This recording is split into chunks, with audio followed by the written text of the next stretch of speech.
Hey guys, welcome back to the channel. Today, as you can see behind me, I've got something different. I've got a G20 3 Series LCI. I'm going to try and cover as much as I can on this vid in probably one take. We'll go through the exterior differences between this and the pre-LCI, the interior. There's some major updates to this model over like the pre-LCI, which is the one I had a few years ago. I'm really excited about this car because I was just thinking it's not going to be hugely different, but trust me guys, this is on another level. So yeah, let's go and have a quick walk around of this car. I'm going to try and do this in one take. So this car is finished off in the Brooklyn grey, I believe it is.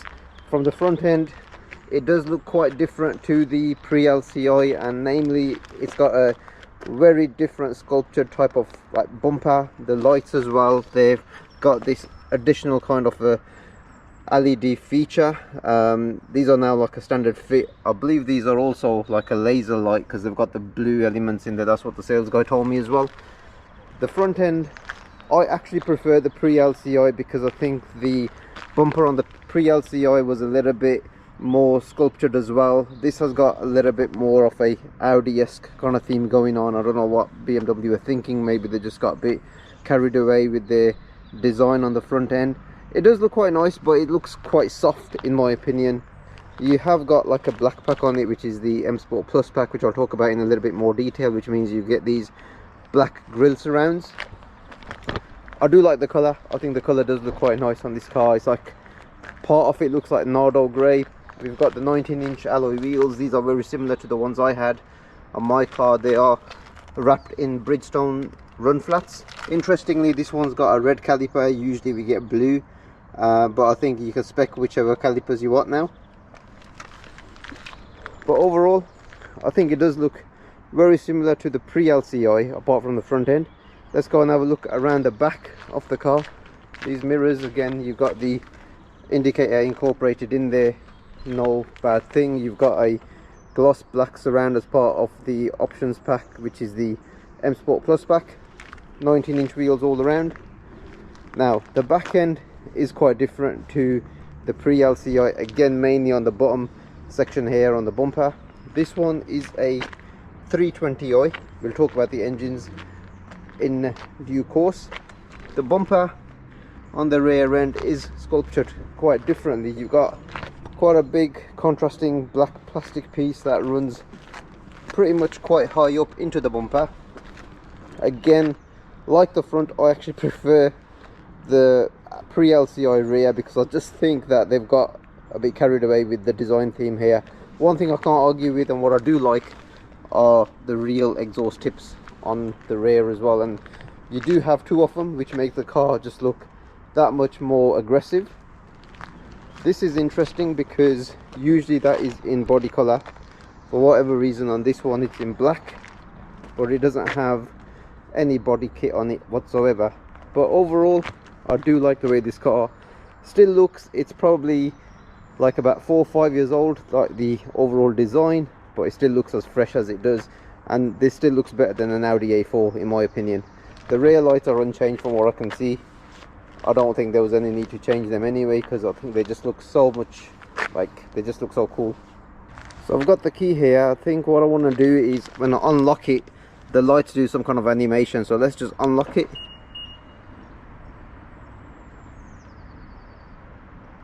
So hopefully that came up on camera. They kind of do like this kind of like a swoop going all the way across. Not as exciting as an Audi, but it's an improvement over the previous car.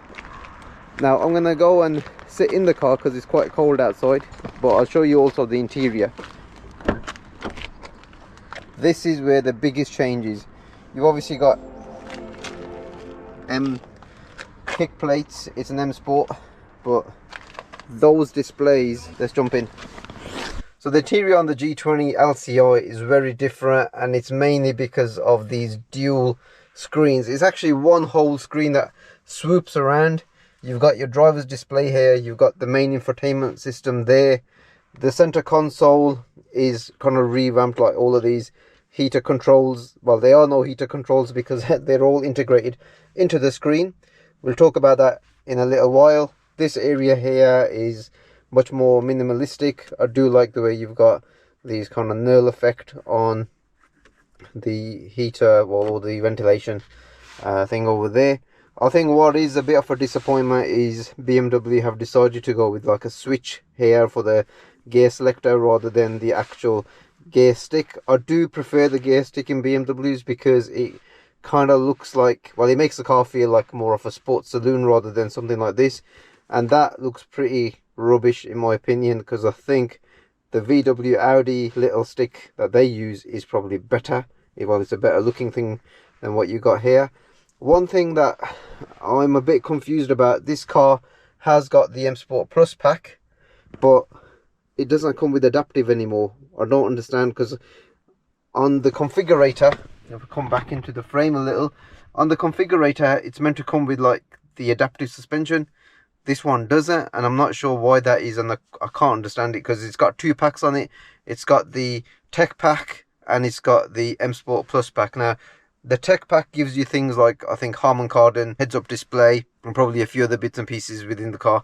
But the M Sport Plus pack is what gives you the adaptive suspension, the sort of black surrounds, and 19-inch wheels, and I don't understand why that is, why this doesn't have that.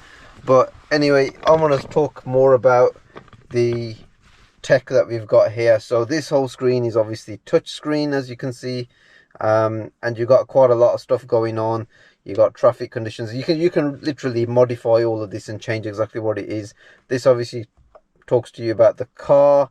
You can obviously play around with it. It's in the same color as the exterior, which is quite nice. But what I also like about this is when you are driving the car, the wheels are rotating. When you brake, the brake lights come on. When you indicate, as you can see, the indicators are on. It's fantastic. That this display here, I'm going to just start the car up. I will, hopefully, if the radio comes on, I'll put that on mute, which I have done. This display here is really nice. You've got quite a lot of stuff going on here as well. So, and you can configure it as much as you want it to be. So you've got different types of content. So, you know, you can go for like something that looks a little bit more sporty. You can have your MPG stuff going on there, some directions or sat nav. Your map essentially tells you where we're gonna sat, and like some G-force meters, or you can just have your radio playing, my favorite radio station. There you go. However, I do think that you can't beat, like, let's say for a BMW, some analog dials, and if they had like some digitalized analog dials, that would look fantastic. But you do get like a real nice heads-up display, which is probably flickering away over there. I mean, but just look at this now. So you've actually got like a massive screen for all sorts of information. If I go down, and you've got some obviously shortcuts down here as well, so if you go to your home screen, that's what your home screen looks like. And you got all of these different like tiles and everything that you got, and in my opinion there's probably quite a few. If you look at all apps there, I mean, it's more apps on there than your tablet would have. You know, it's way too much. So hence why what BMW have done is they've got like this kind of a home screen, so you can put your favorite ones on there. So you can have your radio kind of playing different types of radio stations, or DAB and whatnot. But let's just, like, I don't know, just look at something like BBC Radio 1 or whatever. The graphics when this kind of like shows up is just like insane. I absolutely love the way they've really like tailored all of this tech in the G20. Like the previous G20, like the pre-facelift, was quite a nice upgrade from the F30s. This has just blown it like by another 2 or 3 levels. The way this tech is in this car, it really makes Audi's like MMI system look like it's from the previous decade. I mean, I've got the latest MMI system in my Audi A7, and it's no way as like great looking as this. I mean, look at the size of that screen there. That's absolutely amazing.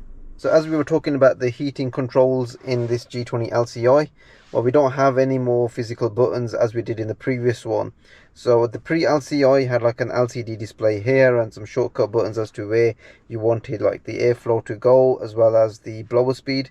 Well, now it's all integrated into this infotainment system. Now, as you can see, you've got your temperature for the driver side and for the passenger side, and they're currently synced. Now you've got like a little menu here, which is for climate menu.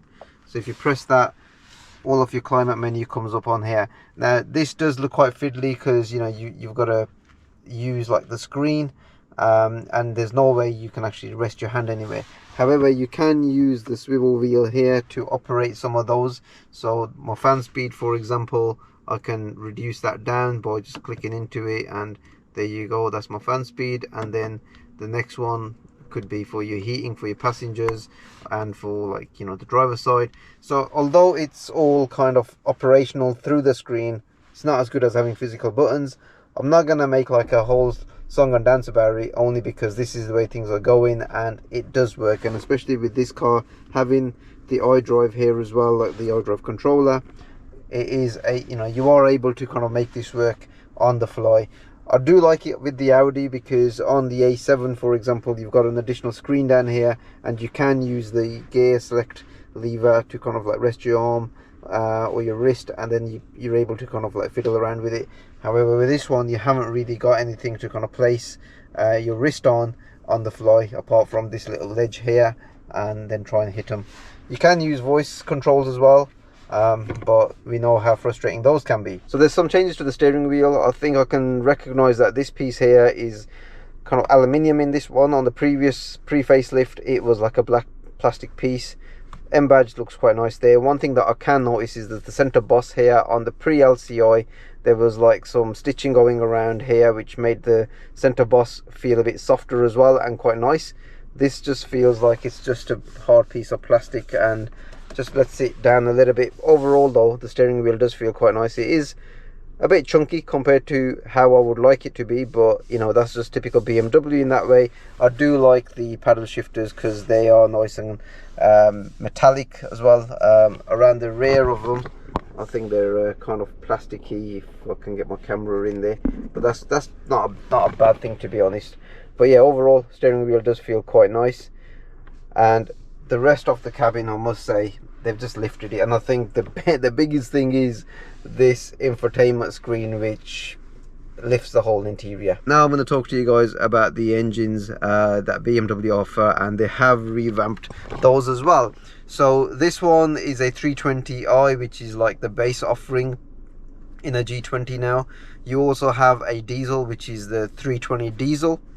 You don't have a 330 diesel anymore, as you did with the pre-LCI, but you do have an M340D, which is essentially a 3-litre straight six diesel engine with like 340 horsepower or something like that. Anyway, the other petrol engine that you've got is the M340i, which again, it's the B58 engine and it's fantastic. Then you've got the 330e, which is the hybrid system, and it's essentially the same engine as this one.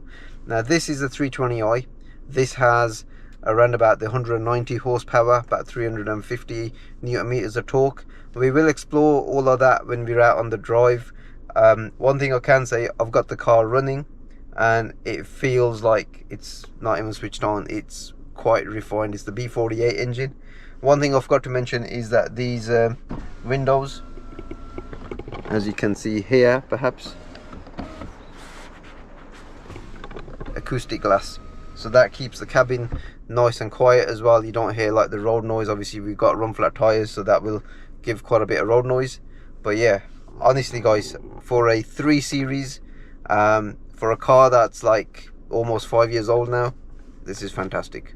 So being a petrol 4-cylinder car, why don't we just give it a start up and some revs? It'd be rude not to, because it is a petrol, it's a BMW. Let's see what it sounds like.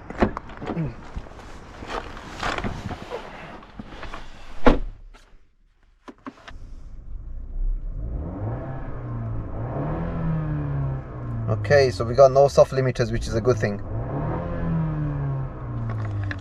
Gonna just put the car into sport. Nice.